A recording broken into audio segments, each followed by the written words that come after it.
ಎಲ್ರಿಗೂ ನಮಸ್ಕಾರ. ನಾವಿವತ್ತು ಡೈಲಿ ಕರೆಂಟ್ ಅಫೇರ್ಸ್ ಅನಾಲಿಸಿಸ್ ಮಾಡ್ತಿದ್ವಿ. 18 January 2021 new Indian express Bangalore edition. First article, resolving the fishing dispute in Palk ಬೇ.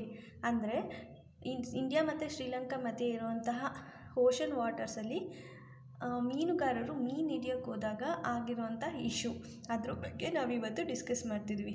ಯಾಕೆ ಇದು ನ್ಯೂಸಲ್ಲಿದೆ ಅಂದರೆ, ರೀಸೆಂಟಾಗಿ ಜೈಶಂಕರ್ ಅವರು, ಅಂದರೆ ಯೂನಿಯನ್ ಎಕ್ಸ್ಟರ್ನಲ್ ಮಿನಿಸ್ಟರ್ ಯಾರು ಜೈಶಂಕರ್ ಅವರು ರೀಸೆಂಟಾಗಿ ಶ್ರೀಲಂಕಾನ ವಿಸಿಟ್ ಮಾಡಿರ್ತಾರೆ. ಸೊ ಅವರು ಅಲ್ಲಿ ಕೆಲವೊಂದು ಆಸ್ಪೆಕ್ಟ್ನ ಹೈಲೈಟ್ ಮಾಡಿದ್ದಾರೆ. ಯಾವುದು ಅಂದರೆ 3 ಆಸ್ಪೆಕ್ಟ್ನ ಹೈಲೈಟ್ ಮಾಡಿದ್ದಾರೆ.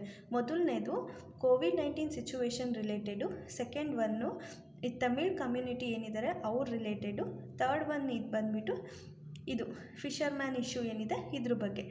ಈ ಕೋವಿಡ್-19 ಇಶ್ಯೂ ಏನಂದರೆ, ಈ ಕೋವಿಡ್-19 ಸಿಚುವೇಶನ್ ಇರೋದ್ರಿಂದ ಮೆಡಿಕಲ್ ಅಸಿಸ್ಟೆನ್ಸ್ನ ಪ್ರೊವೈಡ್ ಮಾಡ್ತೀವಿ.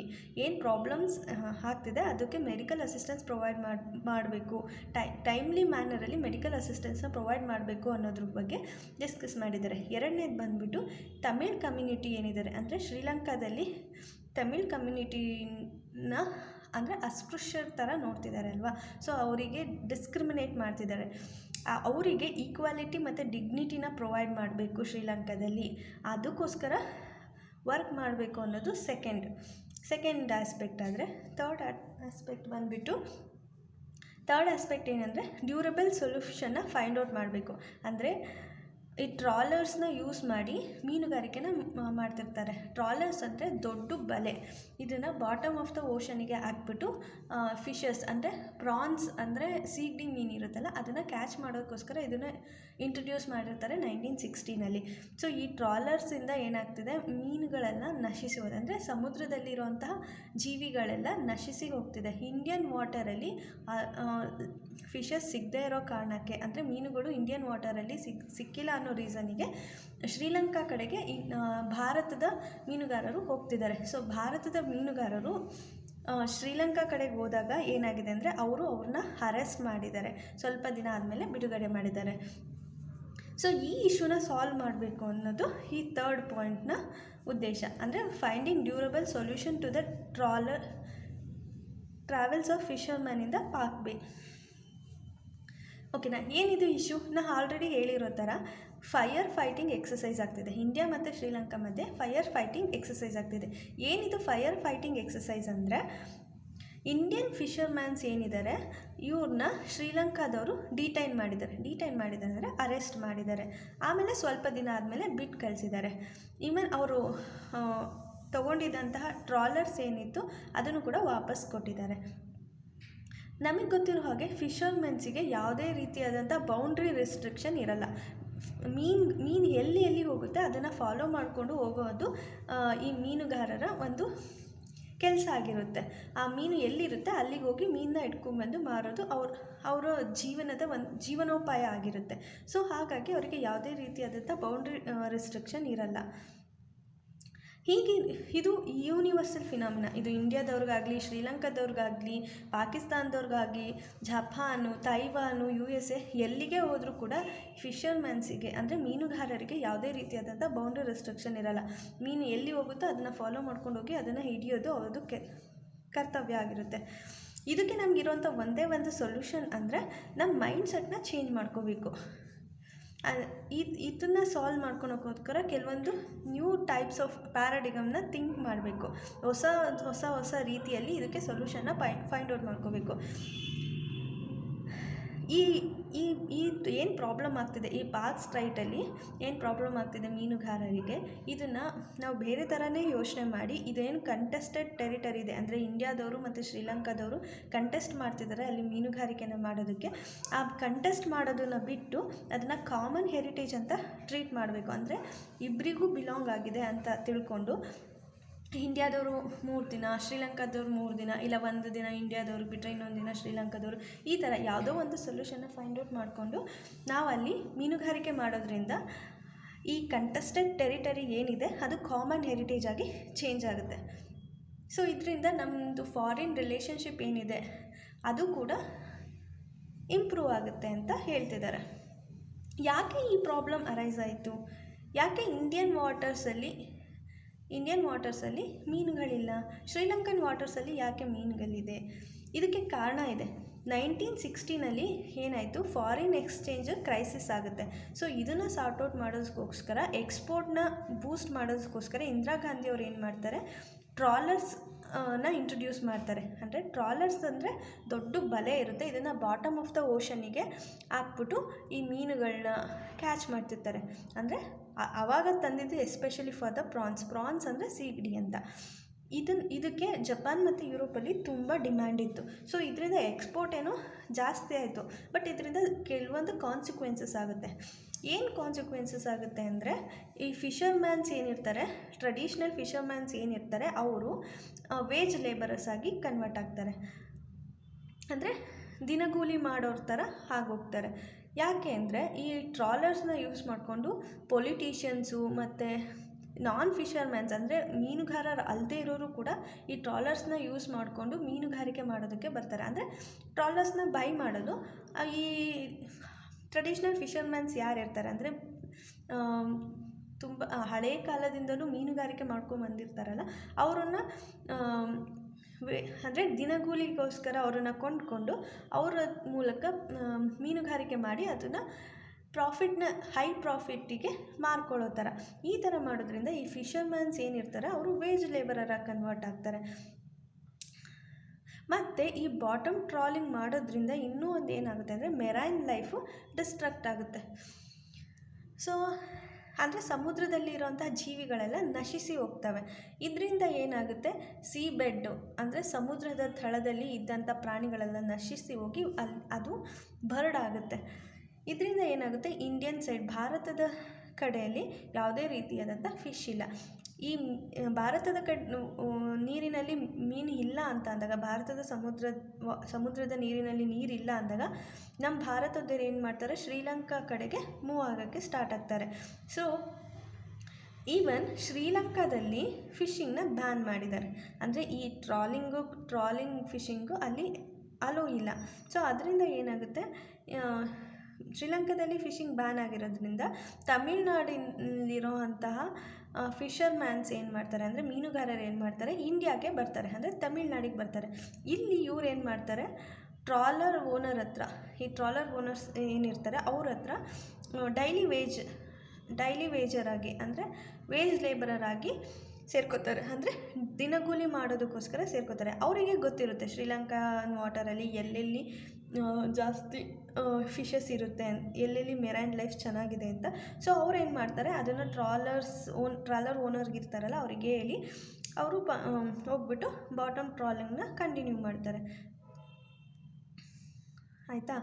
ಸೊ ಈ ಥರ ಆಗ್ತಿದೆ. ಈ ಇಶ್ಯೂನ ಸಾಲ್ವ್ ಮಾಡಬೇಕಂದ್ರೆ ನಾವು ಏನು ಮಾಡಬೇಕು, ಏನು ನಮ್ಮ ಮುಂದೆ ಇರೋಂಥ ಸೊಲ್ಯೂಷನ್ ಅಂದರೆ ಡಿಪ್ಲೊಮಸಿ. ಅಂದರೆ ಈ ಎರಡೂ ಕಂಟ್ರಿ ಮಧ್ಯೆ ಇರುವಂಥ ಡಿಪ್ಲೊಮಸಿ ಸಕ್ಸಸ್ ಆಗಬೇಕಂದ್ರೆ ಇದೇನು ಕ್ರೈಸಿಸ್ ಇದೆ ಅದನ್ನು ಆಪರ್ಚುನಿಟಿ ಥರ ಯೂಸ್ ಮಾಡ್ಕೋಬೇಕು. ಇದಕ್ಕೆ ನಾವು ಪಾಕ್ ಬೇ ಅಥಾರಿಟಿನ ಎಸ್ಟಾಬ್ಲಿಷ್ ಮಾಡಬೇಕು ಅಂತ ಹೇಳ್ತಿದ್ದಾರೆ. ಅಂದರೆ ಇದರಲ್ಲಿ ಯಾರ್ಯಾರು ಇರಬೇಕು ಅಂದರೆ ಎರಡೂ ಕಡೆ ಗೌರ್ಮೆಂಟಿಂದ, ಶ್ರೀಲಂಕಾ ಮತ್ತು ಇಂಡಿಯಾ ಎರಡೂ ಕಡೆಯಿಂದ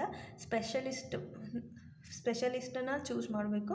ಮತ್ತು ಫಿಷರ್ಮ್ಯಾನ್ಸ್ ಅಸೋಸಿಯೇಷನ್ಸ್ ಇರುತ್ತಲ್ಲ ಅದ್ರ ರೆಪ್ರೆಸೆಂಟೇಟಿವ್ಸು ಮತ್ತು ನೇವೀಸ್ ರೆಪ್ರೆಸೆಂಟೇಟಿವ್ಸು ಇರಬೇಕು ಅಂತ ಹೇಳ್ತಿದ್ದಾರೆ. ಇದ್ರದ್ದು ಕೆಲಸ ಏನು ಅಂದರೆ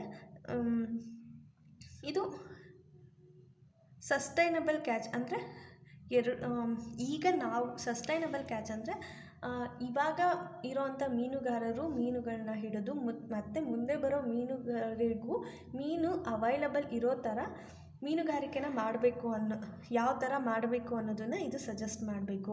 ಮತ್ತು how to enrich the sea jointly. ಅಂದರೆ ಈಗಿರೋ ಅಂತಹ ಅಂದರೆ ಈಗ ಸಮುದ್ರ ಏನಿದೆ ಅದರಲ್ಲಿರೋವಂಥ ರಿಸೋರ್ಸಸ್ನ ಹೇಗೆ ಇನ್ನೂ ಜಾಸ್ತಿ ಮಾಡಬೇಕು, ಇದು ರಿಸೋರ್ಸ್ ಇನ್ನೂ ಎನ್ರಿಚ್ ಆಗೋ ಥರ ಯಾವ ಥರ ಮಾಡಬೇಕು ಅನ್ನೋದನ್ನು ಹೇಳುತ್ತೆ.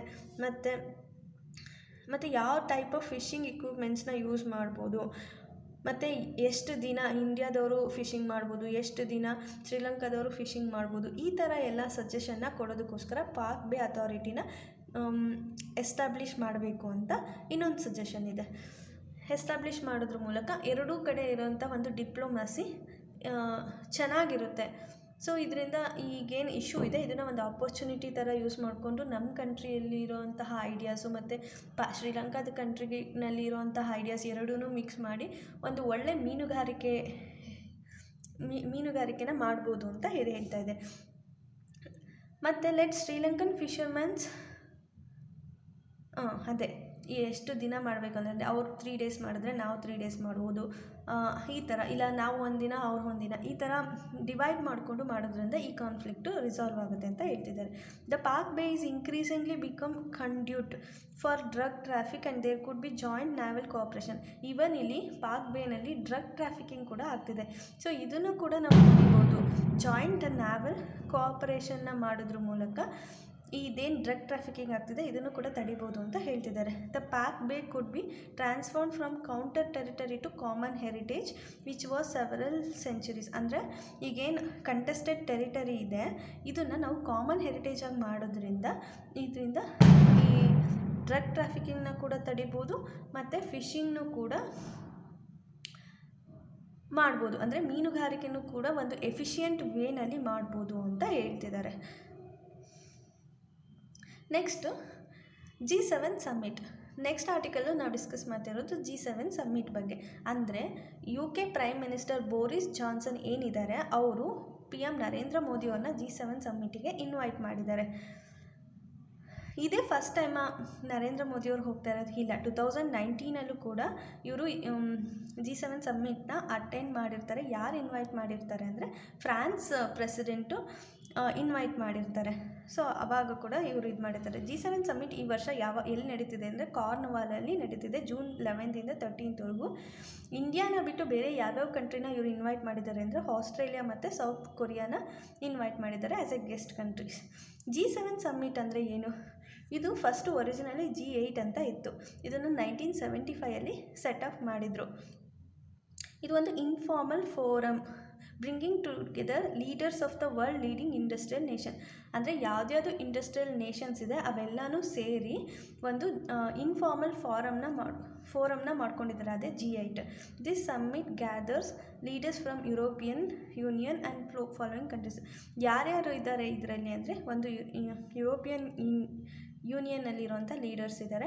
ಮತ್ತು ಇದ್ರದ್ದು G7 ಕಂಟ್ರೀಸ್ ಯಾವುದಿದೆ ಅಂದರೆ Canada, France, Germany, Italy, Japan, United Kingdom and United States. ಈ 7 ಕಂಟ್ರೀಸು ಸೇರಿ G7ನ ಫಾರ್ಮ್ ಮಾಡಿದ್ದಾರೆ. ಯಾವ ಥರ G7 ವರ್ಕ್ ಆಗುತ್ತೆ ಅಂದರೆ ಆ್ಯನ್ಯುವಲ್ ಸಮ್ಮಿಟ್ನ presided over by leaders of member countries on a rotational ಬೇಸಿಸಲ್ಲಿ ಇದನ್ನು ಹೆಡ್ ಮಾಡ್ತಾರೆ. ಅಂದರೆ G7 ಈಗ ಈ ವರ್ಷ ಕೆನಡಾದವರು ಹೆಡ್ ಮಾಡಿದರೆ ನೆಕ್ಸ್ಟು ಫ್ರಾನ್ಸ್ ಅವರು, ಜರ್ಮನಿಯವರು, ಇಟಲಿ, ಜಪಾನ್, ಹೀಗೆ ಪ್ರತಿ ವರ್ಷ ಒಬ್ಬೊಬ್ಬರು ಅದನ್ನು ಪ್ರಿಸೈಡ್ ಮಾಡ್ತಾರೆ, ಅಂದರೆ ಅಧ್ಯಕ್ಷತೆನ ವಹಿಸ್ತಾರೆ. ಇದು ಎಷ್ಟು ದಿನ ನಡೆಯುತ್ತೆ ಅಂದರೆ 2 ದಿನ ನಡೆಯುತ್ತೆ. ಇದೊಂದು ಇನ್ಫಾರ್ಮಲ್ ಗ್ಯಾದರಿಂಗ್, ಆಯಿತಾ. ಅಂದರೆ ಗ್ಲೋಬಲ್ ಇಶ್ಯೂಸ್ ಏನಿದೆ ಅದ್ರ ಬಗ್ಗೆ ಈ ಸಮ್ಮಿಟಲ್ಲಿ ಡಿಸ್ಕಸ್ ಮಾಡ್ತಾರೆ. ಹೇಗೆ G8 ಆಯಿತು ಅಂದರೆ ಈಗ ರಷ್ಯಾ ಏನಾಗುತ್ತೆ 1998 ಇದಕ್ಕೆ ಜಾಯ್ನ್ ಆಗುತ್ತೆ. ಸೊ ಆವಾಗ G7 ಇದ್ದಿದ್ದು G8 ಆಗುತ್ತೆ. ಬಟ್ ಆದರೆ ರಷ್ಯಾ ಯಾಕೆ ಮತ್ತೆ ರಿಮೂವ್ ಆಗುತ್ತೆ ಅಂದರೆ ಇವ್ರೇನು ಮಾಡ್ತಾರೆ, ಕ್ರಿಮಿಯಾನ ಅಕ್ವೈರ್ ಮಾಡ್ಕೋತಾರೆ, ಕಾಂಕ್ವರ್ ಮಾಡ್ಕೋತಾರೆ ರಷ್ಯಾದವರು. ಸೊ ಕ್ರಿಮಿಯಾ ಕಾಂಕ್ವರ್ ಮಾಡ್ಕೊಂಡಿದ್ದನ್ನು ಇದನ್ನು ಹೆವಿ ಕ್ರಿಟಿಸೈಸ್ ಮಾಡಿ 2014 ರಷ್ಯಾ ಅದರಿಂದ ವಿಡ್ರಾ ಆಗೋ ಥರ ಮಾಡುತ್ತೆ. ಸೊ ಅದು ಅಂದರೆ ಇವರು ಅದರ್ ನೇಷನ್ಸ್ ಏನಿರ್ತಾರೆ ಅವರು ರಷ್ಯಾನ ಸಸ್ಪೆಂಡ್ ಮಾಡ್ತಾರೆ. ಯಾವುದಕ್ಕೋಸ್ಕರ ಅಂದರೆ ಅವರು ಕ್ರಿಮಿಯಾನ ಕಾಂಕ್ವರ್ ಮಾಡ್ಕೊಂಡಿದ್ದರಿಂದ. ಸೊ 2014 ಮತ್ತೆ G8 ಇದ್ದಿದ್ದು G7 ಆಗುತ್ತೆ. ನೆಕ್ಸ್ಟ್ ಬಂದುಬಿಟ್ಟು install water flow meters to avoid penalty. Government ಏನಾಗುತ್ತೆ ಅಂದರೆ ಒಂದು ವಾಟರ್ ಫ್ಲೋ ಮೀಟರ್ನ ಇನ್ಸ್ಟಾಲ್ ಮಾಡಬೇಕು ಅಂತ ಹೇಳ್ತಿದ್ದಾರೆ. ಏನಿದು ವಾಟರ್ ಫ್ಲೋ ಮೀಟರ್, ಯಾಕೆ ಇದನ್ನು ಇನ್ಸ್ಟಾಲ್ ಮಾಡಬೇಕಂದ್ರೆ ಗ್ರೌಂಡ್ ವಾಟರ್ ಅಂದರೆ ಸಸ್ಟೈನಬಲ್ ಆಗಿ ವಾಟರ್ನ ಯೂಸ್ ಮಾಡಬೇಕು, ನೀರನ್ನು ಹಿತಮಿತವಾಗಿ ಬೆಳೆಸಬೇಕು. ನಾವು ಇವಾಗೂ ಯೂಸ್ ಮಾಡಿ ಫ್ಯೂಚರ್ ಜನ್ರೇಷನ್ಗೂ ವಾಟರ್ ಅವೈಲಬಲ್ ಇರೋ ಥರ ಮಾಡಬೇಕು. ಸುಮ್ಮನೆ ನೀರನ್ನು ಅತಿಯಾಗಿ ಬಳಸಬಾರ್ದು ಅನ್ನೋ ಒಂದು ಉದ್ದೇಶದಿಂದ ಈ ವಾಟರ್ ಫ್ಲೋ ಮೀಟರ್ಸ್ನ ಇನ್ಸ್ಟಾಲ್ ಮಾಡ್ಕೋಬೇಕು ಅಂತ ಗೌರ್ಮೆಂಟ್ ಅವರು ಹೇಳಿದ್ದಾರೆ. ಅಂದರೆ ಇದು ಮಿಸ್ಯೂಸ್ ಆಗ್ತಿದೆ, ಗ್ರೌಂಡ್ ವಾಟರ್ನ ಮಿಸ್ಯೂಸ್ ಮಾಡ್ಕೊತಿದ್ದಾರೆ. ಯಾರು? MSME ಅವರು ಗ್ರೌಂಡ್ ವಾಟರ್ನ ಮಿಸ್ಯೂಸ್ ಮಾಡ್ಕೋದೆ. ಅಂದರೆ small and medium and small and medium enterprises. MSME ಅಂದರೆ ಮೈಕ್ರೋ, ಸ್ಮಾಲ್ ಆ್ಯಂಡ್ ಮೀಡಿಯಮ್ ಅಂದರೆ ಸಣ್ಣ ಮತ್ತು ಮಧ್ಯಮ ಕೈಗಾರಿಕೆಗಳು. ಇವ್ರು ಏನು ಮಾಡ್ತಿದ್ದಾರೆ? ಗ್ರೌಂಡ್ ವಾಟರ್ನ ಮಿಸ್ಯೂಸ್ ಮಾಡ್ಕೊಡ್ತಿದ್ದಾರೆ. ಸೊ ಅದನ್ನು ಅವಾಯ್ಡ್ ಮಾಡೋದಕ್ಕೋಸ್ಕರ ಈ ವಾಟರ್ ಫ್ಲೋ ಮೀಟರ್ನ ಇನ್ಸ್ಟಾಲ್ ಮಾಡಬೇಕು ಅಂತ ಗೌರ್ಮೆಂಟ್ ಅವರು ಹೇಳ್ತಿದ್ದಾರೆ. ಅಂದರೆ ಇದೇನಂದರೆ ಇದು ಒಂದು ಡಿಜಿಟಲ್ ಮೀಟರ್, ಆಯಿತಾ? ಈ ಡಿಜಿಟಲ್ ಮೀಟರ್ ಇಲ್ದಲೇ ನಾವು ವಾಟರ್ನ ವಿತ್ಡ್ರಾ ಮಾಡ್ತಿದ್ದೀವಿ ಅಂದರೆ ಇದು ಇಲ್ಲೀಗಲು. ಸೊ ಇದಕ್ಕೆ ಪೆನಾಲ್ಟಿನ ಹಾಕ್ತಾರೆ ಗೌರ್ಮೆಂಟ್ ಅವರು. ಸೊ ಇದನ್ನು ಯಾರು ರೆಕಮೆಂಡ್ ಮಾಡಿರೋದು ಅಂದರೆ ಸೆಂಟ್ರಲ್ ಗ್ರೌಂಡ್ ವಾಟರ್ ಅಥಾರಿಟಿ ಅಂತ. Central ground water authority CGWA ಇದು ಒಂದು ಗೈಡ್ಲೈನ್ಸ್ನ ಕೊಟ್ಟಿರುತ್ತೆ. ಯಾವಾಗ? ಸೆಪ್ಟೆಂಬರ್ 2020ನಲ್ಲಿ. ಏನಕ್ಕೋಸ್ಕರ ಅಂದರೆ control and regulate the ground water extraction in ಇಂಡಿಯಾದಲ್ಲಿ ಏನು ಗ್ರೌಂಡ್ ವಾಟರ್ ಇದೆ ಅಂದರೆ ಅಂತರ್ಜಲ ಏನಿದೆ, ಆ ಅಂತರ್ಜಲದ ಮಟ್ಟವನ್ನು ವೃದ್ಧಿ ಮಾಡೋದಕ್ಕೋಸ್ಕರ ಮತ್ತು ಅದನ್ನು ಎಫಿಷಿಯೆಂಟಾಗಿ ಯೂಸ್ ಮಾಡೋದಕ್ಕೋಸ್ಕರ ಮತ್ತು ಅದನ್ನು ರೆಗ್ಯುಲೇಟ್ ಮಾಡೋದಕ್ಕೋಸ್ಕರ ಇದೊಂದು ಗೈಡ್ಲೈನ್ಸ್ ಕೊಟ್ಟಿರುತ್ತೆ. That is control and regulate ground water extraction in India in September 2020. ಇದರ ಅಂಡರಲ್ಲಿ ಈ installation of digital water flow ಮೀಟರ್ನ ಅವರು ರೆಕಮೆಂಡ್ ಮಾಡಿರ್ತಾರೆ. ಇದರಲ್ಲಿ ಟೆಲಿಮೆಟ್ರಿ ಸಿಸ್ಟಮ್ ಇರುತ್ತೆ. ಟೆಲಿಮೆಟ್ರಿ ಸಿಸ್ಟಮ್ನ ಯೂಸ್ ಮಾಡಿಕೊಂಡು ಅಂದರೆ ನಾವು ಎಷ್ಟು ಇದನ್ನು ವಾಟರ್ನ ಎಕ್ಸ್ಟ್ರಾಕ್ಟ್ ಮಾಡ್ತಿದ್ದೀವಿ, ಎಷ್ಟು ಅನ್ನೋದನ್ನು ಹೇಳುತ್ತೆ. ಅಂದರೆ ಇದಕ್ಕೊಂದು ಲಿಮಿಟ್ ಕೂಡ ಸೆಟ್ ಮಾಡ್ಬೋದು. ಈ ಥರ ಒಂದು ಡಿಜಿಟಲ್ ಟೆಕ್ನಾಲಜಿನ ಯೂಸ್ ಮಾಡಿಕೊಂಡು ಅಂತರ್ಜಲ ಏನಿದೆ ಅದನ್ನು ರಕ್ಷಿಸಬೇಕು ಅನ್ನೋದು ಇದ್ರ ಉದ್ದೇಶ. Abstraction of structure shall be mandatory for user seeking no objection certificate. ಈಗ ನಾವೇನೋ ಒಂದು ಗ್ರೌಂಡ್ ವಾಟರ್ನ ಎಕ್ಸ್ಟ್ರಾಕ್ಟ್ ಮಾಡಬೇಕು ಅಂದರೆ ಅದಕ್ಕೆ ನೋ ಅಬ್ಜೆಕ್ಷನ್ ಸರ್ಟಿಫಿಕೇಟ್ನ ಪಡ್ಕೋಬೇಕು. ಯಾವುದರಿಂದ ಪಡ್ಕೋಬೇಕು? Central ground water authority. ಇದರಿಂದ ನಾವು ನೋ ಅಬ್ಜೆಕ್ಷನ್ ಸರ್ಟಿಫಿಕೇಟ್ನ ಪಡ್ಕೋಬೇಕಾಗುತ್ತೆ. ಆವಾಗ ಮಾತ್ರ ನಾವು ಅದನ್ನು ಎಕ್ಸ್ಟ್ರಾಕ್ಟ್ ಮಾಡ್ಕೊಳ್ಳೋದಕ್ಕೆ ಸಾಧ್ಯ. ಮತ್ತು 10 ಕ್ಯೂಬಿಕ್ ಮೀಟರ್ ಪರ್ ಡೇ, ಒಂದು ದಿನಕ್ಕೆ 10 It further says all the micro and small enterprises drawing less than 10 cubic meter per day shall also be mandatory required to install digital water flow meters on all groundwater abstraction within their premises. Such enterprises shall be subjected to randomized inspection. ಅಂದರೆ less than 10 cubic metre per day ವಾಟರ್ನ ಇದು ಮಾಡ್ತಿದ್ರು ಕೂಡ ಅವರು ಕೂಡ ಈ ಮೀಟರ್ನ install ಮಾಡ್ಕೋಬೇಕು ಅಂತ ಹೇಳ್ತಿದ್ದಾರೆ.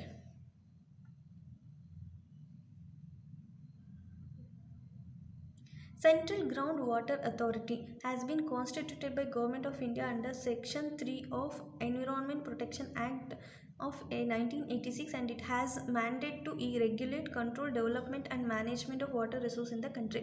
ಅಂದರೆ ಈ ಸೆಂಟ್ರಲ್ ಗ್ರೌಂಡ್ ಅಥಾರಿಟಿ ಏನಿದೆ ಇದು ಎನ್ವಿರಾನ್ಮೆಂಟ್ ಪ್ರೊಟೆಕ್ಷನ್ ಆ್ಯಕ್ಟ್ 1986 ಅಂಡರಲ್ಲಿ ಇದನ್ನು ಕಾನ್ಸ್ಟಿಟ್ಯೂಟ್ ಮಾಡಿದ್ದಾರೆ. ಅಂಡರ್ ಸೆಕ್ಷನ್ 3ನಲ್ಲಿ ಇದನ್ನು ಕಾನ್ಸ್ಟಿಟ್ಯೂಟ್ ಮಾಡಿದ್ದಾರೆ. ಇದ್ರದ್ದು ಕೆಲಸ ಏನು ಅಂದರೆ ವಾಟರ್ ರಿಸೋರ್ಸ್ ಅಂದರೆ ವಾಟರ್ ರಿಸೋರ್ಸ್ನ ರೆಗ್ಯುಲೇಟ್ ಮಾಡಬೇಕು, ಕಂಟ್ರೋಲ್ ಮಾಡಬೇಕು ಮತ್ತು ಅದನ್ನು ಮ್ಯಾನೇಜ್ ಮಾಡಬೇಕು. ಇದು ಈ ಸೆಂಟ್ರಲ್ ಗ್ರೌಂಡ್ ವಾಟರ್ ಅಥಾರಿಟಿದು ಕೆಲಸ ಆಗಿರುತ್ತೆ. Pesticide management bill. ಈಗ ಯಾಕೆ ಇದು ಪೆಸ್ಟಿಸೈಡ್ ಮ್ಯಾನೇಜ್ಮೆಂಟ್ ಬಿಲ್ ನ್ಯೂಸಲ್ಲಿದೆ? ಆ್ಯಕ್ಚುಲಿ ಇದು ಪೆಸ್ಟಿಸೈಡ್ ಮ್ಯಾನೇಜ್ಮೆಂಟ್ ಬಿಲ್ಲನ್ನು ಆಲ್ರೆಡಿ 2 to 3 ಟೈಮ್ಸು ಅದನ್ನು ಪಾಸ್ ಮಾಡೋದಕ್ಕೆ ನೋಡಿದ್ದಾರೆ, ಆದರೆ ಇದು ಪಾಸ್ ಆಗಿಲ್ಲ. ಫಸ್ಟ್ ಟೈಮ್ ಇದನ್ನು ಇಂಟ್ರೊಡ್ಯೂಸ್ ಮಾಡಿದ್ದು 2018ನಲ್ಲಿ ಕೂಡ ಇದನ್ನು ಇಂಟ್ರೊಡ್ಯೂಸ್ ಮಾಡ್ತಿದ್ದಾರೆ ಮತ್ತು 2020 ಮಾರ್ಚಲ್ಲೂ ಕೂಡ ಇದನ್ನು ಇಂಟ್ರೊಡ್ಯೂಸ್ ಮಾಡ್ತಾರೆ. ಏನಕ್ಕೋಸ್ಕರ ಅಂದರೆ ಪೆಸ್ಟಿಸೈಡ್ ಮ್ಯಾನೇಜ್ಮೆಂಟ್ ಇಲ್ಲಿ ಇದು 1968 ಆ್ಯಕ್ಟ್ನ ರೀಪ್ಲೇಸ್ ಮಾಡೋದಕ್ಕೋಸ್ಕರ ಇದನ್ನು ಇಂಟ್ರೊಡ್ಯೂಸ್ ಮಾಡ್ತಾರೆ. ಈಗ ಯಾಕೆ ನ್ಯೂಸಲ್ಲಿದೆ ಅಂದರೆ crop care federation of India ಅಂತ ಒಂದು ಇನ್ಸ್ಟಿಟ್ಯೂಟ್ ಇದೆ, ಯುನಿಫೈಡ್ ಬಾಡಿ. ಇದೇನು ಮಾಡಿದೆ, ಮೋರ್ ದೆನ್ 50 ಇಂಡಿಯನ್ ಮ್ಯಾನುಫ್ಯಾಕ್ಚರರು ಇದರಲ್ಲಿ ಇದ್ದಾರೆ. ಕ್ರಾಪ್ ಕೇರ್ ಫೆಡ್ರೇಷನ್ ಆಫ್ ಇಂಡಿಯಾದಲ್ಲಿ ಮೋರ್ ದೆನ್ 50 ಇಂಡಿಯನ್ ಮ್ಯಾನುಫ್ಯಾಕ್ಚರರ್ಸ್ ಇದ್ದಾರೆ. ಅವರು ಅವ್ರದ್ದೇ ಆದಂಥ ಕೆಲವೊಂದು ಕನ್ಸರ್ನ್ಸ್ನ ಹೇಳಿದ್ದಾರೆ. ಅಂದರೆ at least 15 clauses in the bill want it to refer to the committee to hold discussion on them. ಅಂದರೆ ಇದೇನಿದೆ ಪೆಸ್ಟಿಸೈಡ್ಸ್ ಮ್ಯಾನೇಜ್ಮೆಂಟ್ ಬಿಲ್ನ ಅದನ್ನು ಕಮಿಟಿಗೆ ರೆಕಮೆಂಡ್ ಮಾಡಬೇಕು, ಅಂದರೆ ರೆಫರ್ ಮಾಡಬೇಕು, ಅದ್ರ ಬಗ್ಗೆ ಡಿಸ್ಕಷನ್ ಮಾಡೋದಕ್ಕೋಸ್ಕರ ಅಂತ ಈ ಕ್ರಾಪ್ ಕೇರ್ ಫೆಡ್ರೇಷನ್ ಆಫ್ ಇಂಡಿಯಾದವರು ಹೇಳಿದ್ದಾರೆ. ಅದಕ್ಕೋಸ್ಕರ ಇದು ಈಗ ನ್ಯೂಸಲ್ಲಿದೆ. ಏನಂತ ಹೇಳ್ತಿದ್ದಾರೆ ಈ ಅಜಿತ್ ಕುಮಾರ್ ಅಂದರೆ ಇವರು ಟೆಕ್ನಿಕಲ್ ಕಮಿಟಿ ಅಂದರೆ CCFI ಏನಿದೆ ಇದ್ರದ್ದು ಚೇರ್ಮನ್ನು. ಇವ್ರು ಏನು ಹೇಳ್ತಿದ್ದಾರೆ ಅಂದರೆ ಈ ಬಿಲ್ ಏನಿದೆ ಆತ್ಮನಿರ್ಭರ್ ಭಾರತಿಗೆ ವಿರುದ್ಧವಾಗಿದೆ. ಅಂದರೆ ಇದು ಪೆಸ್ಟಿಸೈಡ್ಸ್ ಬಿಲ್ ಏನಿದೆ ಅದು manufacture and export of pesticides ಅಂದರೆ ಪೆಸ್ಟಿಸೈಡ್ಸ್ನ ಮ್ಯಾನುಫ್ಯಾಕ್ಚರ್ ಮಾಡೋದು ಅಂದರೆ ಉತ್ಪಾದಿಸೋದು ಮತ್ತು ಅದನ್ನು ರಫ್ತು ಮಾಡೋದನ್ನು ನಿಷೇಧಿಸ್ತಿದೆ. ಇದು ಆತ್ಮನಿರ್ಭರ್ ಭಾರತಿಗೆ ವಿರುದ್ಧವಾಗಿದೆ.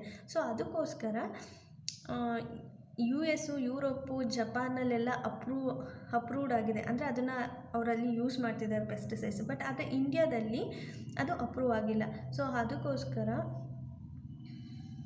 ಅಂದರೆ ಕೆಲವೊಂದು ಪೆಸ್ಟಿಸೈಡ್ಸ್ ಇದೆ ಅದು ನಮ್ಮ ಇಂಡಿಯಾದಲ್ಲಿ ಯೂಸ್ ಮಾಡೋ ಹಾಗಿಲ್ಲ. ಅಂದರೆ ಕೆಲವೊಂದು ಪೆಸ್ಟಿಸೈಡ್ಸ್ನ ಇಂಡಿಯಾದಲ್ಲಿ ಯೂಸ್ ಮಾಡೋ ಹಾಗಿಲ್ಲ, ಅವನ್ನ ಬ್ಯಾನ್ ಮಾಡಿದ್ದಾರೆ. ಬಟ್ ಆ ಪೆಸ್ಟಿಸೈಡ್ಸ್ನ US ಅಲ್ಲಿ, ಯುರೋಪಲ್ಲಿ ಮತ್ತು ಜಪಾನಲ್ಲಿ ಯೂಸ್ ಮಾಡ್ಬೋದು. ಅಂಥ ಪೆಸ್ಟಿಸೈಡ್ಸ್ನ ಅಟ್ಲೀಸ್ಟ್ ನಾವು US ಮತ್ತು ಯುರೋಪ್, ಜಪಾನಿಗಾದರೂ ಎಕ್ಸ್ಪೋರ್ಟ್ ಮಾಡೋದಕ್ಕೆ ಪರ್ಮಿಷನ್ ಕೊಡಿ ಅಂತ ಇವರು ಕೇಳ್ತಾ ಇದ್ದಾರೆ. ಮತ್ತು ಇದಕ್ಕೆ ಪರ್ಮಿಷನ್ ಕೊಡೋದ್ರಿಂದ ಏನಾಗುತ್ತಂದರೆ ಎಂಪ್ಲಾಯ್ಮೆಂಟ್ ಜನ್ರೇಟ್ ಆಗುತ್ತೆ. ಸೊ ಇದರಿಂದ ಎಂಪ್ಲಾಯ್ಮೆಂಟ್ ಜನ್ರೇಟ್ ಆಗುತ್ತೆ ಅಂತಲೂ ಹೇಳ್ತಿದ್ದಾರೆ. ಮತ್ತು ಫಾರಿನ್ ಎಕ್ಸ್ಚೇಂಜ್ ಕೂಡ ಇಂಪ್ರೂವ್ ಆಗುತ್ತೆ ಅಂತ ಹೇಳ್ತಿದ್ದಾರೆ. ಮತ್ತು ಇದು ಇನ್ನೂ ಒಂದು ಇದ್ರದ್ದು ಅಡ್ವಾಂಟೇಜ್ ಏನಂತ ಹೇಳ್ತಿದ್ದಾರೆ ಅಂದರೆ ಇದರಿಂದ ಗೌರ್ಮೆಂಟಿಗೆ ಒಂದು ಆಪರ್ಚುನಿಟಿ ಸಿಗುತ್ತೆ. ಅಂದರೆ ಗೌರ್ಮೆಂಟು ಒಂದು ಅಜೆಂಡಾ ಇದೆ ಗೌರ್ಮೆಂಟು, ಏನಂದರೆ ಲೆಸ್ ಗೌರ್ಮೆಂಟು ಮೋರ್ ಗವರ್ನೆನ್ಸ್ ಇರಬೇಕು ಅಂತ. ಸೊ ಇದಕ್ಕೆ ಅವಕಾಶ ಕೊಡೋದ್ರಿಂದ ಈ ಅಜೆಂಡಾನ ಫುಲ್ಫಿಲ್ ಮಾಡೋದಕ್ಕೆ ಒಂದು ಅವಕಾಶ ಸಿಗುತ್ತೆ ಅಂತ ಹೇಳ್ತಿದ್ದಾರೆ. ಮತ್ತು ರಿಜಿಸ್ಟ್ರೇಷನ್ ಕಮಿಟಿ ಏನಿದೆ 1968 ಆ್ಯಕ್ಟ್ ಅಂಡರಲ್ಲಿ ಈ ಬಿಲ್ಲನ್ನು ಪ್ರಪೋಸ್ ಮಾಡಿದ್ದಾರೆ. ಸೊ ಇದರಿಂದ ಲಾಟ್ ಆಫ್ ಡಿಸ್ಕಷನ್ ಇದೆ.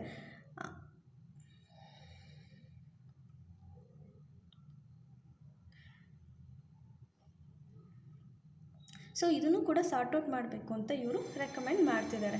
ಪೆಸ್ಟಿಸೈಡ್ಸ್ ಮ್ಯಾನೇಜ್ಮೆಂಟ್ ಬಿಲ್ 2020 ಏನಿದು ಪೆಸ್ಟಿಸೈಡ್ ಮ್ಯಾನೇಜ್ಮೆಂಟ್ ಬಿಲ್ 2020 ಏನು ಹೇಳುತ್ತೆ ಅಂದರೆ ಇದೇನು ಮಾಡುತ್ತೆ,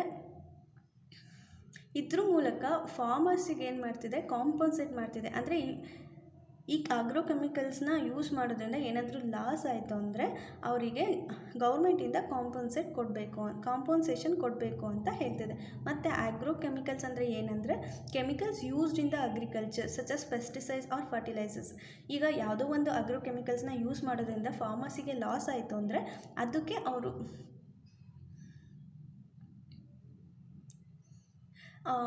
ಕಾಂಪನ್ಸೇಷನ್ ಮಾಡಬೇಕು ಮತ್ತು ಬಿಸ್ನೆಸ್ ಆಫ್ ದ ಪೆಸ್ಟಿಸೈಡ್ಸ್ನ ರೆಗ್ಯುಲೇಟ್ ಮಾಡಬೇಕು ಅನ್ನೋ ಉದ್ದೇಶದಿಂದ ಇವರು ಈ ಪೆಸ್ಟಿಸೈಡ್ಸ್ ಮ್ಯಾನೇಜ್ಮೆಂಟ್ ಬಿಲ್ 2020ನ ಇಂಟ್ರೊಡ್ಯೂಸ್ ಮಾಡಿದ್ದಾರೆ. ಈಗ ಕರೆಂಟಾಗಿ ಇದು ಪಾಸಾಗೋಕ್ಕೂ ಮುಂಚೆ ಅಂದರೆ ಇವಾಗ ಪ್ರೆಸೆಂಟಲ್ಲಿ ಇರೋವಂತಹ ಬಿಲ್ ಯಾವುದು ಅಂದರೆ ಇನ್ಸೆಕ್ಟಿಸೈಡ್ಸ್ ಆ್ಯಕ್ಟ್ ಆಫ್ 1968. ಈ ರೂಲ್ ಅಂಡರಲ್ಲಿ ಈ ಪೆಸ್ಟಿಸೈಡ್ಸ್ ಮ್ಯಾನುಫ್ಯಾಕ್ಚರ್ ಮತ್ತು ಎಕ್ಸ್ಪೋರ್ಟ್ಸ್ನ ನಾವು ರೆಗ್ಯುಲೇಟ್ ಮಾಡ್ತಾಯಿದ್ದೀವಿ ಅಂಡರ್ ಗೌರ್ಮೆಂಟ್. ಓಕೆನಾ. ಪೆಸ್ಟಿಸೈಡ್ಸ್ ಡಾಟಾ ಏನಿದು ಪೆಸ್ಟಿಸೈಡ್ ಡಾಟಾ ಅಂದರೆ it empower farmers by providing them with all the information about the strength and weakness of the pesticide, the risk and alternatives. All information will be available openly as data in digital format and in all languages. ಅಂದರೆ ಈ ಬಿಲ್ಲಲ್ಲಿ ಏನಿದೆ ಅಂದರೆ ಎಲ್ಲ ಫಾರ್ಮರ್ಸಿಗೂ ಈ pesticides ಬಗ್ಗೆ ಎಲ್ಲ ಡೀಟೇಲ್ಸ್ನ provide ಮಾಡುತ್ತೆ ಮತ್ತು ರೀಜ್ನಲ್ ಲ್ಯಾಂಗ್ವೇಜಲ್ಲಿ ಪ್ರೊವೈಡ್ ಮಾಡುತ್ತೆ. ಸೊ ಅವರಿಗೆ ಏನು ಇನ್ಫಾರ್ಮೇಷನ್ ಬೇಕು ಫಾರ್ಮರ್ಸಿಗೆ ಆ ಎಲ್ಲ ಇನ್ಫಾರ್ಮೇಷನ್ನು ಇದರಲ್ಲಿ ಪ್ರೊವೈಡ್ ಮಾಡುತ್ತೆ. ಮತ್ತು ಕಾಂಪನ್ಸೇಷನ್ ಇದ್ರದ್ದು ಯುನಿಕ್ ಫೀಚರ್ ಆಯಿತಾ. ಏನಾದರೂ ಲಾಸ್ ಆಯಿತು ಅಂದರೆ ಈ ಈ ಪೆಸ್ಟಿಸೈಡ್ಸ್ ಏನಿರುತ್ತೆ ಅದು ಸ್ಪೋರಿಯಸ್ ಅಥವಾ ಲೋ ಕ್ವಾಲಿಟಿ ಪೆಸ್ಟಿಸೈಡ್ಸ್ ಆಗಿದ್ದು ಅದರಿಂದ ಫಾರ್ಮರ್ಸಿಗೆ ಲಾಸ್ ಆಯಿತು ಅಂದರೆ ಅದಕ್ಕೆ ಕಾಂಪನ್ಸೇಷನ್ನ ಕೊಡುತ್ತೆ. ಇದಕ್ಕೋಸ್ಕರ ಸೆಂಟರ್ ಫಂಡ್ ಕೂಡ ಅವರು ಫಾರ್ಮ್ ಮಾಡ್ಬೋದು to take care of the compensation. ಈ ಕಾಂಪನ್ಸೇಷನ್ನ ಪ್ರೊವೈಡ್ ಮಾಡೋದಕ್ಕೋಸ್ಕರ ಕೆಲವೊಂದು ಸೆಂಟ್ರಲ್ ಫಂಡ್ನು ಕೂಡ ಅವರು ಪ್ರೊವೈಡ್ ಮಾಡ್ಬೋದು ಅಂತ ಈ ಬಿಲ್ಲು ಹೇಳ್ತಿದೆ. ಮತ್ತು ಆರ್ಗ್ಯಾನಿಕ್ ಪೆಸ್ಟಿಸೈಡ್ಸ್ನ ಪ್ರಮೋಟ್ ಮಾಡಬೇಕು ಅನ್ನೋದು ಈ ಬಿಲ್ನ ಇನ್ನೊಂದು ಉದ್ದೇಶ. ಮತ್ತು ಮ್ಯಾನುಫ್ಯಾಕ್ಚರ್ ಮಾಡಬೇಕು ಪೆಸ್ಟಿಸೈಡ್ಸ್ನ ಅಂದರೆ ಅವರು ರಿಜಿಸ್ಟ್ರೇಷನ್ ಮಾಡ್ಕೋಬೇಕು. ಆಯಿತಾ. ಮತ್ತು ಅಡ್ವರ್ಟೈಸ್ಮೆಂಟ್ ಮಾಡೋದನ್ನು ಇದು ರೆಗ್ಯುಲೇಟ್ ಮಾಡುತ್ತೆ. ಯಾಕೆ ಅಂದರೆ ಮ್ಯಾನುಫ್ಯಾಕ್ಚರರು ರಾಂಗ್ ಇನ್ಫಾರ್ಮೇಷನ್ ಕೊಟ್ಟು ಅದನ್ನು ಅಡ್ವರ್ಟೈಸ್ ಮಾಡೋದ್ರಿಂದ ಯೂಸರ್ಸಿಗೆ ಅಂದರೆ ಫಾರ್ಮರ್ಸಿಗೆ ಅದು ಕನ್ಫ್ಯೂಸ್ ಆಗ್ಬೋದು. ಅಂದರೆ ಫಾಲ್ಸ್ ಇನ್ಫಾರ್ಮೇಷನ್ನ ಎಲ್ರಿಗೂ ಸೆಂಡ್ ಮಾಡ್ಬೋದು. ಅದಕ್ಕೋಸ್ಕರ ಈ ತಪ್ಪು ತಿಳುವಳಿಕೆನ ಎಲ್ರಿಗೂ ಕೊಡೋದಕ್ಕನ್ನ ತಡೆಯೋದಕ್ಕೋಸ್ಕರ ರಿಜಿಸ್ಟ್ರೇಷನ್ ಮಾಡಬೇಕು. ಮತ್ತು ಅದನ್ನು ರೆಗ್ಯುಲೇಟ್ ಮಾಡುತ್ತೆ. ಈವನ್ ಅಡ್ವರ್ಟೈಸ್ಮೆಂಟ್ನ ಕೂಡ ರೆಗ್ಯುಲೇಟ್ ಮಾಡುತ್ತೆ. ಸೊ ಇದು ಈ ಪೆಸ್ಟಿಸೈಡ್ಸ್ ಬಿಲ್ಲಲ್ಲಿರುವಂಥ ಕೆಲವೊಂದು ಫೀಚರ್ಸ್. ಏನಿದು ಇನ್ಸೆಕ್ಟಿಸೈಡ್ಸ್ ಆ್ಯಕ್ಟ್ 1968? ಇದರಲ್ಲಿ ಏನಿದೆ ಅಂದರೆ 1971 ಇದನ್ನು ತೊಗೊಂಡು ಬರ್ತಾರೆ. ಏನಕ್ಕೋಸ್ಕರ ಅಂದರೆ import, manufacture, sale, transport, distribution and use of insecticides ಇದೆಲ್ಲರನ್ನು ರೆಗ್ಯುಲೇಟ್ ಮಾಡೋದಕ್ಕೋಸ್ಕರ ಈ ಆ್ಯಕ್ಟ್ನ ತೊಗೊಬರ್ತಾರೆ. ಅಂದರೆ ಎಷ್ಟು ಇಂಪೋರ್ಟ್ ಮಾಡಬೇಕು, ಯಾವ ಥರ ಮ್ಯಾನುಫ್ಯಾಕ್ಚರ್ ಮಾಡಬೇಕು, ಯಾವ ಥರ ಸೇಲ್ ಮಾಡಬೇಕು, ಯಾವ ಥರ ಟ್ರಾನ್ಸ್ಪೋರ್ಟ್ ಮಾಡಬೇಕು, ಹೆಂಗೆ ಡಿಸ್ಟ್ರಿಬ್ಯೂಟ್ ಮಾಡಬೇಕು, ಯಾವ್ಯಾವ ಥರ ಇನ್ಸೆಕ್ಟಿಸೈಡ್ಸ್ನ ಯೂಸ್ ಮಾಡಬೇಕು, ಇದೆಲ್ಲದನ್ನು ರೆಗ್ಯುಲೇಟ್ ಮಾಡೋದು ಇನ್ಸೆಕ್ಟಿಸೈಡ್ ಆ್ಯಕ್ಟ್ 1968. ಏನಕ್ಕೋಸ್ಕರ ರೆಗ್ಯುಲೇಟ್ ಮಾಡ್ತಾರೆ ಅಂದರೆ ಹ್ಯೂಮನ್ ಬೀಯಿಂಗ್ಸ್ ಅಂದರೆ ಮನುಷ್ಯರಿಗೆ ಮತ್ತು ಪ್ರಾಣಿಗಳಿಗೆ ಎರಡಕ್ಕೂ ಆಗುವಂಥ ರಿಸ್ಕನ್ನು ತಡೆಯೋದಕ್ಕೋಸ್ಕರ ಈ ಆ್ಯಕ್ಟನ್ನು ತೊಗೊಂಡ್ಬರ್ತಾರೆ. ಸೆಂಟ್ರಲ್ ಇನ್ಸೆಕ್ಟಿಸೈಡ್ಸ್ ಬೋರ್ಡ್, ಇದಕ್ಕೋಸ್ಕರ ಸೆಂಟ್ರಲ್ ಇನ್ಸೆಕ್ಟಿಸೈಡ್ ಬೋರ್ಡನ್ನು ಕೂಡ ಎಸ್ಟಾಬ್ಲಿಷ್ ಮಾಡ್ತಾರೆ under the section 4 of the act. ಮತ್ತು ಇದು ಯಾವ ಮಿನಿಸ್ಟ್ರಿ ಅಂಡರಲ್ಲಿ ಇರುತ್ತೆ ಅಂದರೆ ministry of agriculture and farmer welfares ಅಂಡರಲ್ಲಿ ಸೆಂಟ್ರಲ್ ಇನ್ಸೆಕ್ಟಿಸೈಡ್ ಬೋರ್ಡನ್ನು ಎಸ್ಟಾಬ್ಲಿಷ್ ಮಾಡ್ತಾರೆ. ನೆಕ್ಸ್ಟ್ ಆರ್ಟಿಕಲ್ ನಾವು ಡಿಸ್ಕಸ್ ಮಾಡ್ತಿರೋದು ex bureaucrats clear lack of transparency in PM care funds. ಅಂದರೆ PM ಕೇರ್ ಫಂಡ್ಸ್ ಏನಿದೆ ಅದರಲ್ಲಿ ಟ್ರಾನ್ಸ್ಪರೆನ್ಸಿ ತುಂಬ ಕಮ್ಮಿ ಇದೆ. ಅಂದರೆ ಪಾರದರ್ಶಕತೆ ತುಂಬ ಕಮ್ಮಿ ಇದೆ. ಈ PM ಕೇರ್ ಫಂಡ್ಸಿಗೆ ದುಡ್ಡು ಎಲ್ಲಿಂದ ಬರ್ತಿದೆ, ಯಾರು ಪ್ರೊವೈಡ್ ಮಾಡ್ತಿದ್ದಾರೆ, ಅದನ್ನು ಏನು ಮಾಡ್ತಿದ್ದಾರೆ ಅನ್ನೋ ಇನ್ಫಾರ್ಮೇಷನ್ನ ಇವರು ಕೊಡ್ತಾ ಇಲ್ಲ ಅನ್ನೋದಕ್ಕೋಸ್ಕರ ಕೆಲವೊಬ್ಬರು ಬ್ಯೂರೋಕ್ರಾಟ್ಸ್ ಏನಿದ್ದಾರೆ ಅವರು return letter 100 retired civil servants ಏನು ಮಾಡಿದ್ದಾರೆ, ಒಂದು ರಿಟರ್ನ್ ಲೆಟರ್ನ ಪ್ರೈಮ್ ಮಿನಿಸ್ಟರ್ ನರೇಂದ್ರ ಮೋದಿ ಅವ್ರಿಗೆ ಬರೆದಿದ್ದಾರೆ. ಏನು ಅಂದರೆ ಅಂಡರ್ RTI ಆ್ಯಕ್ಟಲ್ಲಿ ಈ ರಿಸಿಪ್ಟ್ ಮತ್ತು ಎಕ್ಸ್ಪೆಂಡಿಚರ್ನ ಪಬ್ಲಿಕ್ ಮಾಡಬೇಕು ಅನ್ನೋ ಒಂದು ಉದ್ದೇಶದಿಂದ ಈ ಲೆಟರ್ನ ಬರೆದಿದ್ದಾರೆ. ಆದರೆ ಇವ್ರು ಗೌರ್ಮೆಂಟ್ ಅವ್ರು ಏನಂತ ಹೇಳ್ತಿದ್ದಾರೆ ಅಂದರೆ ಇದು ಪಬ್ಲಿಕ್ ಅಥಾರಿಟಿ ಅಲ್ಲ, ಸೊ ಅದರಿಂದ ಇದು RTI ಅಂಡರಲ್ಲಿ ಬರಲ್ಲ ಅಂತ ಹೇಳ್ತಿದ್ದಾರೆ.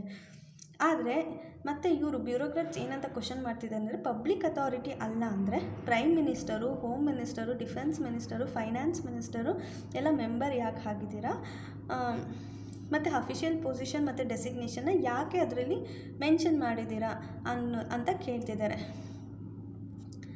ಓಕೆನಾ. ಏನಿದೆ ಹಂಗಾದರೆ ಪಬ್ಲಿಕ್ ಅಥಾರಿಟಿ ಅಂದರೆ ಏನು, ಯಾಕಿದು ಪಬ್ಲಿಕ್ ಅಥಾರಿಟಿ ಅಂಡರಲ್ಲಿ ಬರಲ್ಲ ಅಂದರೆ ಈಗ section 2H of RTI act ಅಂಡರಲ್ಲಿ ಸೆಕ್ಷನ್ 2ನಲ್ಲಿ ಏನು ಹೇಳ್ತಿದೆ ಅಂದರೆ ಪಬ್ಲಿಕ್ ಅಥಾರಿಟಿ ಅಂದರೆ ಎನಿ ಅಥಾರಿಟಿ ಅಥವಾ body or institution of self government establish or constitution. ಅಂದರೆ ಗೌರ್ಮೆಂಟ್ ಎಸ್ಟಾಬ್ಲಿಷ್ ಮಾಡಿರಬೇಕು ಅಥವಾ ಕಾನ್ಸ್ಟಿಟ್ಯೂಟ್ ಮಾಡಿರಬೇಕು, ಅದು ಪಬ್ಲಿಕ್ ಅಥಾರಿಟಿ ಅಂತ ಹೇಳ್ತಿದ್ದಾರೆ.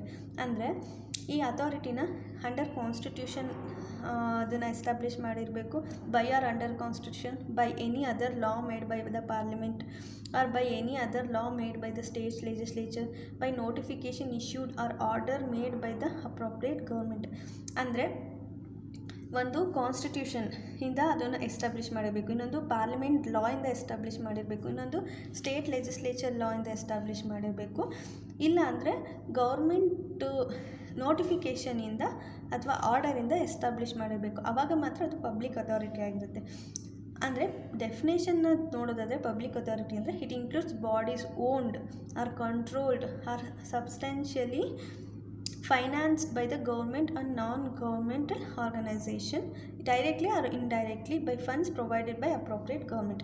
ಅಂದರೆ ಇದು ಗೌರ್ಮೆಂಟಿಂದ ಓನ್ ಆಗಿರಬೇಕು, ಇಲ್ಲ ಕಂಟ್ರೋಲ್ ಆಗ್ತಿರಬೇಕು, ಇಲ್ಲ ಫೈನಾನ್ಸ್ನ ಅದಕ್ಕೆ ಪ್ರೊವೈಡ್ ಮಾಡ್ತಿರಬೇಕು, ಅಥವಾ ನಾನ್ ಗೌರ್ಮೆಂಟ್ ಆರ್ಗನೈಸೇಷನಿಂದ ಕಂಟ್ರೋಲ್ ಆಗ್ತಿರಬೇಕು. ಅಂದರೆ ನಾನ್ ಗೌರ್ಮೆಂಟ್ ಆರ್ಗನೈಸೇಷನ್ಗೆ ಇಂಡೈರೆಕ್ಟಾಗಿ ಗೌರ್ಮೆಂಟಿಂದ ಫಂಡ್ ಬರ್ತಿರಬೇಕು.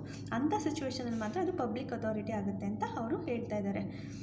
ಅಂದರೆ PM ಕೇರ್ ಫಂಡ್ ಅಂದರೆ ಏನು, ಇದನ್ನು ಹೆಂಗೆ ಎಸ್ಟಾಬ್ಲಿಷ್ ಮಾಡಿದ್ದಾರೆ, ಇದನ್ನು 28 ಮಾರ್ಚ್ 2020ನಲ್ಲಿ ಕ್ರಿಯೇಟ್ ಮಾಡಿದ್ದಾರೆ. with the objective of dealing with any kind of emergency or distress situation like posed by COVID-19 situation. ಇದನ್ನು ಏನಕ್ಕೆ ಅಂದರೆ ಈ COVID-19 ಸಿಚುವೇಶನ್ ಹಿಂಗೆ ಬಂದಿದೆ, ಈ ಥರ ಯಾವುದಾದ್ರೂ ಡಿಸ್ಟ್ರೆಸ್ ಬಂದರೆ ಆ ಥರ ಎಮರ್ಜೆನ್ಸಿ ಸಿಚುವೇಷನಲ್ಲಿ ಯೂಸ್ ಮಾಡೋದಕ್ಕೋಸ್ಕರ ಈ PM ಕೇರ್ ಫಂಡನ್ನ ಕ್ರಿಯೇಟ್ ಮಾಡಿದ್ದಾರೆ. ಇದು ಪಬ್ಲಿಕ್ ಅಥಾರಿಟಿ ಅಲ್ಲ, it is A public charitable trust.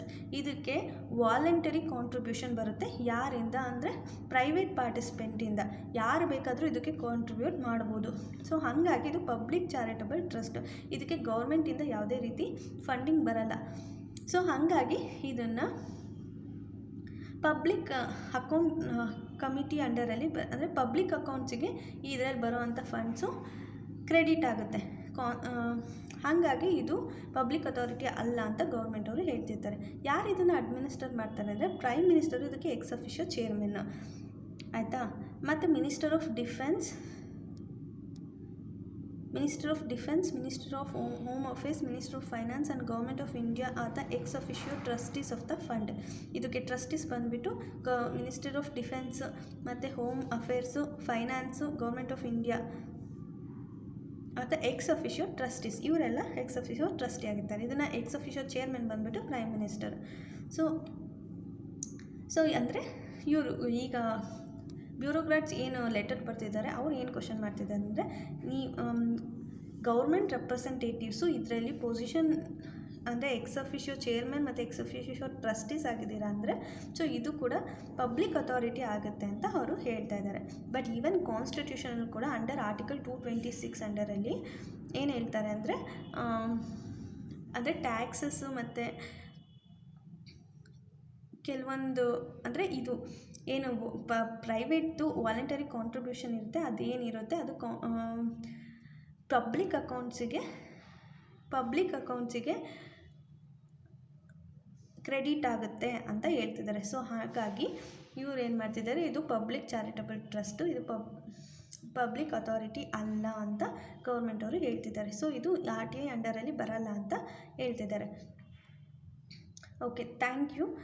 ನಿಮಗೆ ಏನಾದರೂ ಡೌಟ್ ಇದ್ದರೆ you can ask me in the comment section. Thank you all.